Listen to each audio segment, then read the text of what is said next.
নির্বাচনগুলো যা হয়েছে, এইসব নির্বাচন করলে ভারত গণতান্ত্রিক দেশ, ভারত কেন প্রতিবাদ করলো না?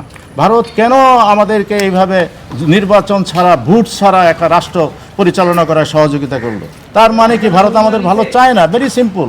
আমরা ভোট দিতে পারি নাই, ভোট দেওয়ার আগেই বলে দিচ্ছে ভোট হয়ে গেছে, যাওয়া লাগবে না। দামি নির্বাচন, এই নির্বাচন, কত নাটক দেখলাম। এত নাটক করলে তো দেশ চলবে না। আমাদের দেশের জনগণ তো বুঝে, একবারে তো বোকা না। হ্যাঁ, যার জন্য ছেলেরা দাঁড়িয়ে গেছে, আমরা সহযোগিতা করছি।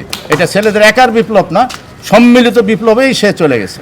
আওয়ামী লীগের নেতাকর্মীদের আশ্রয় দিচ্ছে ভারত, এটা আসলে কিসের লক্ষণ বলে মনে করছে? এটা ভারত প্রতিবেশী দেশ। একমাত্র স্মার্ট সিটি বসুন্ধরা, আধুনিকতায় এক ধাপ এগিয়ে।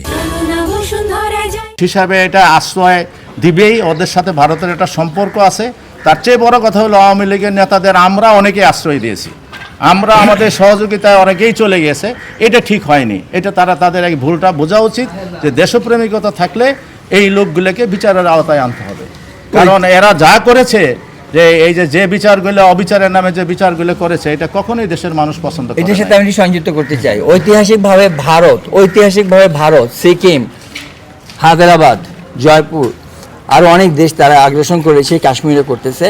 আমরা এতদিন মিথ্যা ভুল বিভ্রান্ত তথ্যের মধ্যে ছিলাম, আমাদের মিডিয়া আমাদেরকে সত্যটা দেখায় নাই।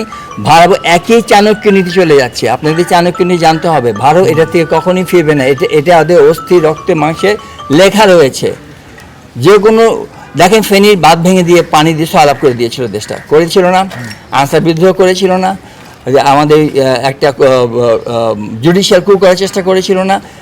এই জাতীয় অনেক রয়ে গেছে। আমাদের মধ্যেও ইউনিফিকেশন দরকার। ভারতের চর রয়ে গিয়েছে, আমাদের দরকার একতাবদ্ধ হওয়া। ভারত তার নীতি থেকে ফিরবে কি না এখন পর্যন্ত কোনো দালিলিক প্রমাণ নেই। সুতরাং আমাদের আত্মরক্ষা করতে হবে। ওকে, থ্যাংক ইউ।